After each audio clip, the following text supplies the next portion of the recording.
When the Olympic flame arrives in the seaside town of Sochi, all eyes will be on 7 brand new facilities along the coast and a new world-class ski resort in the nearby mountains.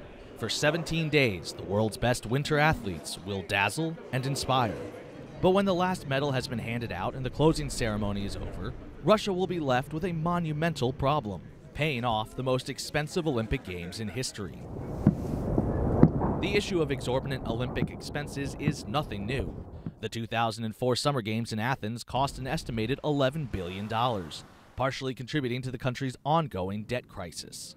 The 2008 Summer Olympics in Beijing, believed to have cost about $40 billion, included construction of the mammoth Beijing National Stadium, nicknamed the Bird's Nest, which now sits mostly unused. 6 years later, the cost to stage the Sochi Games is estimated to top $50 billion. Given the skyrocketing costs of the Olympic Games, the question is, why host? Bob Sweeney heads DC 2024, a group aiming to bring the 2024 Summer Games to Washington, D.C.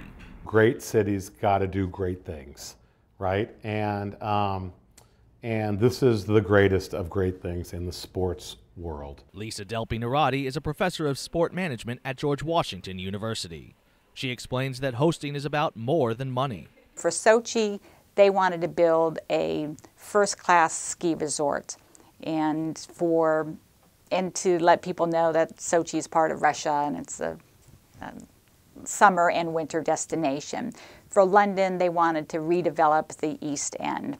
When New York was bidding, it was primarily to get a new stadium for the Jets Giants. Furthermore, Delpi-Narati says the Olympics do not necessarily have to be a huge financial burden. Construction of new facilities and infrastructure, as in Sochi, make up the bulk of the price tag. Think about the 4-lane highway that went up to the mountains and the high-speed train. So, and then the 7 new venues that are in an area of Adler that never existed before. So if you didn't have to build all of that infrastructure, your Olympic budget would be very reasonable. She adds the onus is on the IOC to select the candidate city with the most responsible plan. And Sochi, she says, is not an example of hosting the right way. Now, Sochi is an outlier. I mean, it's very rare that the International Olympic Committee gives a Winter Olympic Games to an area that doesn't already have a ski resort. The 2016 Summer Olympics in Rio de Janeiro are projected to come in at $14 billion. Far less than the Summer Games in Beijing and what Russia has spent for Sochi. Traditionally, however, these early projections increase right up until the opening ceremony. Brian Allen, VOA News, Washington.